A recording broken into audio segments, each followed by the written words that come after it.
এই মুহূর্তে দখলদার পাকিস্তানি বাহিনী যতদিন পর্যন্ত আছে, ইউনূসের বাহিনী আছে, ততদিন পর্যন্ত আমার জন্য কোনো উৎসব, যে কোনো কিছু আমার কাছে আসলে কিছুই না। বাংলাদেশে সেই দিন উৎসব হবে, সেই দিনই নতুন বছরের শুভেচ্ছা সবকিছু মন থেকে করতে পারবো, যেদিন এই পাকিস্তানি বাহিনী বাংলাদেশ থেকে উৎখাত করতে পারবো এবং মুক্তিযুদ্ধের সপক্ষে শক্তি যখন আবার এই দেশকে চালিত করতে পারবে, সেদিন থেকে আসলে আনন্দ। ফলে আমার টার্গেট, আমার ইচ্ছা, আমার লক্ষ্য, যে কোনো ভাবে, যে কোনো মূল্যে, যে কোনো উপায়ে বাংলাদেশ আওয়ামী লীগকে সুনির্দিষ্টভাবে বাংলাদেশ আওয়ামী লীগ ক্ষমতায় আসবে, বাংলাদেশ আওয়ামী লীগ এই দেশের রাষ্ট্র চালাবে, এটাই হচ্ছে আমার লক্ষ্য। ও পর্যন্ত আমার যুদ্ধ চালু থাকবে।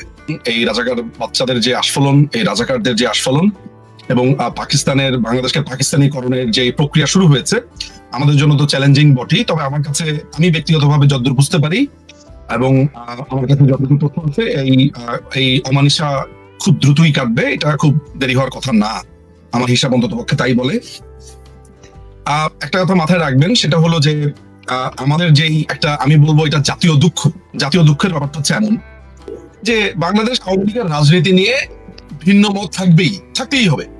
বাংলাদেশ আওয়ামী লীগের প্রতিপক্ষ থাকবে, বাংলাদেশ আওয়ামী লীগকে নানানভাবে সমালোচনা করা হবে। আওয়ামী লীগ ঠিক এভাবেই আপনার সমালোচনা, সেটাকে পেরিয়ে ওইটা যে তার কখনো না করতে পারে, ওভাবে রাজনীতি করবে, এইভাবে একটা রাজনৈতিক দল শুদ্ধ হয়, কোনো সমস্যা আমার কাছে নাই।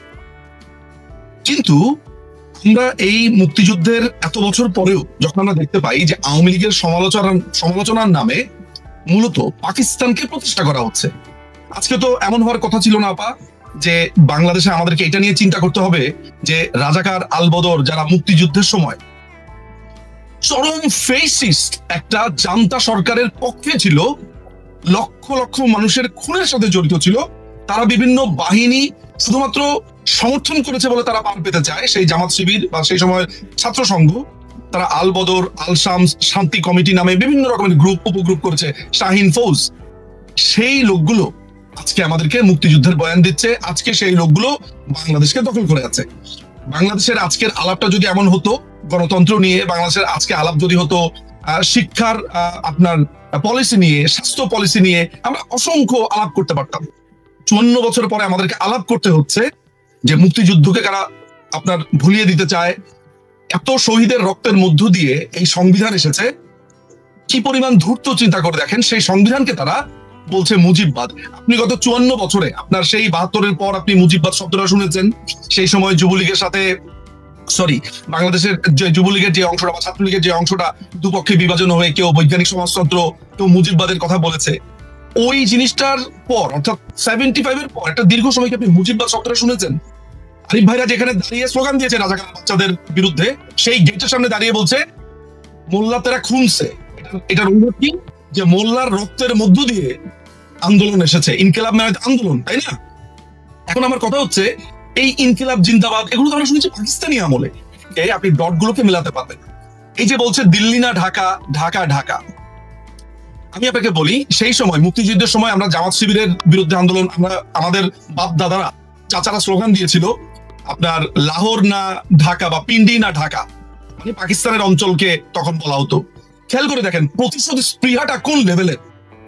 সেই সময় যেহেতু আমরা ওই স্লোগানটা দিয়েছি যে করাচি না ঢাকা, পিন্ডি না ঢাকা, লাহোর না ঢাকা, ঢাকা ঢাকা, ওইটা প্রতিশোধ হিসেবে তারা কিন্তু বলছে দিল্লি না ঢাকা, ঢাকা ঢাকা। যদি দিল্লির বিরুদ্ধে আপনাদের এই লেভেলের প্রতিরোধ হয়, তাহলে দিল্লি থেকে চাল আনলেন কেন? 20,000 টন, 50,000 টন মেট্রো রেলের টিকিট আনলেন কেন আপনি? ফলে এখানে পুরো ভারত বিরোধিতা যারা করছে বা ভারত বিদ্বেষ, মাথায় রাখতে হবে যে ভারত এবং বাংলাদেশ দুটি সার্বভৌম রাষ্ট্র। ভারতের সাথে আমার সবকিছুর মিল হবে নাকি? ভারত আমাকে তার বেনিফিটটা রেখে, ভারত চাইবে তার বেনিফিটটা বেশি থাকুক, এটা যে কোনো রাষ্ট্রই চাইবে। আমি চাই না যে আমার টিভি গুলো ভারতে চলুক। কেন? আমি আমার হেজিমনি ক্রিয়েট করতে চাই, আমি আমার কালচারাল যেই অ্যাম্বিটটা, সেই চৌহদ্দিটাকে বাড়াতে চাই। এটাই তো স্বাভাবিক নিয়ম প্রত্যেকটা দেশই। আমাদের দেশে আপনার পশ্চিমের হেজিমনি আছে না? ছোটবেলা থেকে ইংরেজি শিখি না? ইংরেজি শিখবো কেন? কিন্তু আমি প্রশ্ন করি, আলটিমেটলি এই হেজিমনি প্রত্যেকের রাষ্ট্রের আছে। তো ভারতের সাথে আমাদের ডিলিংসটা হবে নিজের স্বার্থকে বজায় রেখে, অ্যাবসলিউটলি ফাইন এই আলাপে। কিন্তু আপনি যখন হাওয়ায় তলোয়ার মারবেন, অর্থাৎ বাংলাদেশের হুজুরদের মতো, হুজুররা কি করে? চারদিকে তারা নাকি নাস্তিক দেখতে পায়, চারদিকে নাকি ইসলাম বিদ্বেষী দেখতে পায়। কেন দেখতে পায়? কারণ চারদিকে যদি ওরা ইসলাম বিদ্বেষী না দেখতে পায়, নাস্তিক দেখতে না পায়, তাহলে ব্যবসা বন্ধ হয়ে যাবে। তো বাংলাদেশের 95-96% মুসলিম রাষ্ট্রে আপনি ইসলাম প্রতিষ্ঠা করবেন কোন জায়গাতে? আপনাকে ইসলাম প্রতিষ্ঠা করতে হবে যদি চান, তাহলে ইসরায়েলে যান। আপনি যেতে হবে পোল্যান্ডে, আপনাকে যেতে হবে রোমানিয়া, ইংল্যান্ডে, আমেরিকায়। আপনি ওইসব দেশে না গিয়া 97-95% মুসলমানের দেশে এসে আপনি ইসলাম প্রতিষ্ঠা করতে চান। একইভাবে যেইখানে ভারতের সাথে আমার কোনো ঝামেলাই নাই, ভারতের সাথে আমার কোনো প্রবলেমই নাই, সীমান্তে আমার সংঘাত আছে, সেই জায়গাতে আমার আদালতে যাওয়ার সুযোগ আছে। কোন কন্ট্রাক্টে যদি প্রবলেম হয় আদালতে যাওয়ার সুযোগ আছে, সেটা রদ করার সুযোগ আছে। সেইটা না করে আপনি বলতেছেন দিল্লি না ঢাকা। দিল্লি কি করেছে? 5ই অগস্টের পর বলা হচ্ছে যে মাননীয় প্রধানমন্ত্রী শেখ হাসিনাকে তারা অ্যাকোমোডেট করেছে, এটার জন্য অনেক ক্ষোভ। তাহলে তারেক রহমানকে যে ইংল্যান্ড এতদিন ধরে অ্যাকোমোডেট করলো, ইংল্যান্ডের বিরুদ্ধে তো আপনার কোনো ক্ষোভ দেখা যায় না। আপনি আপনার যে দলের নেতা গোলাম আজম 1971 সালের পরে সে যে ইংল্যান্ডে গেল, কই? আমি তো বলি নাই যে ইংল্যান্ড রাজাকারদেরকে প্রতিষ্ঠা করেছে। মাননীয় প্রধানমন্ত্রীকে একটা নিরাপত্তার জন্য এক জায়গা থেকে অন্য জায়গাতে স্থানান্তরিত করা হয়েছে। এখনো বাংলাদেশের প্রধানমন্ত্রী মাননীয় প্রধানমন্ত্রী শেখ হাসিনা আপনি হাওয়ায় তলোয়ার চালাচ্ছেন, অর্থাৎ এই রাজাকারদের রাজনীতিটাকে চাগিয়ে রাখার জন্যই এই বিদ্বেষগুলো করা হচ্ছে। কারণ নাহলে পাবলিক কি ওদেরকে এসেছি যে বাংলাদেশ হচ্ছে একটা প্রক্সি ওয়ারের জন্য একটা আদর্শ ভূমি। এই প্রক্সি ওয়ারের টার্গেটটা হচ্ছে অনেকটা ভারত। কারণ আপনি যদি একটু বাংলাদেশ পার্সপেক্টিভ থেকে একটু বের হন তাহলে দেখবেন যে ওয়ার্ল্ড মিডিয়াতে কিন্তু এটা নিয়ে এই মুহূর্তে বেশ আলোচনা হচ্ছে। বিশেষ করে বিজেপি উইং যারা আছে এবং অ্যান্টি বিজেপি উইং কংগ্রেসের ভেতরে এক ধরনের আলোচনা চলছে যে জর্জ সরোস নামে এক ভদ্রলোক, তার ফাউন্ডেশন, যিনি নটোরিয়াস একজন ব্যক্তি, যার ফাউন্ডেশন পৃথিবীর বিভিন্ন জায়গাতে আমেরিকার যে রেজিম চেঞ্জ সেখানে অর্থায়ন করেছে। এবং আপনি জানি না এটা দেখেছেন কিনা যে 5ই অগস্টের পরে আপনার ইউনুস জর্জ সরোসের ছেলের সাথে দেখা করেছে। সেই ছেলেটার ফার্স্ট নেমটা আমি ভুলে গেছি, আমার কাছে সে টুইট করেছিল, ফেসবুকেও দিয়েছিল। সো এই জর্জ সরোস বাংলাদেশে যে এই পুরো ঘটনাটা ঘটলো, এই জঙ্গি হামলা ঘটেছে, এই বদনা চোর বা এই চোরদের ঘটনাগুলো ঘটেছে, এগুলোতে অর্থায়ন করেছে। এখন ইন্ডিয়াকে ডিস্ট্যাবলিশ করবার জন্য এটা যে একটা বড় ধরনের চাল বাংলাদেশকে, সেটা আন্তর্জাতিক মিডিয়া নানান ভাবে বলছে। যেমন আমি দা প্রিন্টে দেখেছি, আমি আল জাজিরার বিভিন্ন লেখাতে সেই ইঙ্গিতগুলো পেয়েছি। এছাড়া বিজেপি এটা বারবার বলেও যাচ্ছে, কংগ্রেস এগুলো ডিফেন্স করছে যে তারা কংগ্রেসকে নানান ভাবে অ্যাকোমোডেট করছে ইন্টারনাল। ফলে বাংলাদেশের সাথে কিন্তু আবার একটা জিনিস মাথায় রাখতে হবে যে মাননীয় প্রধানমন্ত্রীর সাথে কিন্তু আবার কংগ্রেস বিজেপি যাই বলেন না কেন একটা ন্যাশনাল কনসেনসাস আছে উনার ব্যাপারে, উনার নিরাপত্তার ব্যাপারে। ওই প্রসঙ্গে যাচ্ছি না, আমি তাদের ইন্টারনাল পলিটিক্স এর কথা যদি বলি। ফলে ভারতকে ডিস্টেবিলাইজ করবার একটা বিষয় এখানে আছে। বাংলাদেশ রাষ্ট্রের পক্ষে আসলে ভারতের সাথে যুদ্ধ করে টিকে থাকা বা বাংলাদেশ রাষ্ট্র এই উস্কানি দেওয়া, এটা আমি এখন যারা ক্ষমতা দখল করেছে আমি তাদের কথা বাদ দিই। অ্যাজ এ বাংলাদেশ হিসেবে এই জিনিসটা আমরা কখনো করবো না, আর আমাদের করার প্রয়োজনই নেই। এর অনেকগুলো কারণ আছে। কারণ হচ্ছে, প্রথমত কারণ হলো আমাদের দরকার নেই, কারণ ভারত আমাদের একটা শত্রু রাষ্ট্র না। সেকেন্ড, আমাদের ওই সামর্থ্য নেই ভারতকে টেরোরাইজ করার, এবং যেটা প্রথম পয়েন্টটা বলেছি, কারণও নেই। তাহলে যদি সেটা নাই হয়ে থাকে, তাহলে এই যারা ক্ষমতা দখল করলো তাদের এত মাথা ব্যথা কেন? এখন এই জায়গাতে উত্তর দিতে গেলে আপনাকে কয়েকটা মানুষের কথা চিন্তা করতে হবে।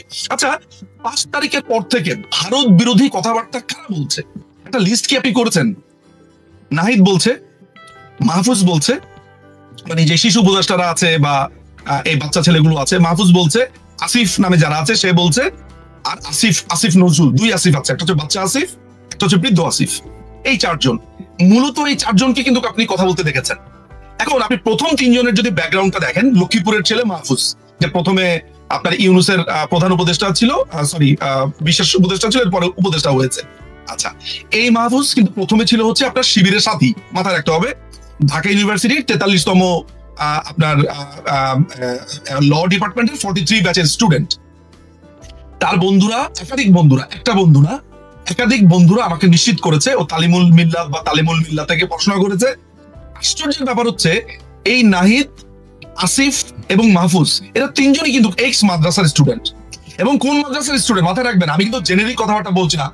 বাংলাদেশে কিন্তু মাদ্রাসার ভাগ আছে, বাংলাদেশে অসংখ্য লক্ষ মাদ্রাসা আছে যারা বাংলাদেশের মুক্তিযুদ্ধ, বঙ্গবন্ধু এইসব ব্যাপারে খুবই শ্রদ্ধা করে। ফলে আজকে মাদ্রাসার স্টুডেন্ট যারা দেখবেন তারা অফেন্ডেড হওয়ার কিছুই নাই। যেমন স্কুল বললে আমি এটা মনে করি নেই না যে রেসিডেন্সিয়ালকে বলা হচ্ছে। সো এটা একটু ক্লারিফাই করা আমার প্রয়োজন। সো এই 3 জন হচ্ছে পার্টিকুলারলি তালিমুল মিল্লাত, যেটা যাত্রাবাড়িতে বলা হয়ে থাকে যে জামাতের ব্রিডিং এবং হিজবুত তাহরীরের জন্মস্থান হচ্ছে এগুলা। সো এরা কিন্তু 3 জনই, আশ্চর্য ব্যাপার হচ্ছে 3 জনই একই মাদ্রাসা থেকে এসেছে।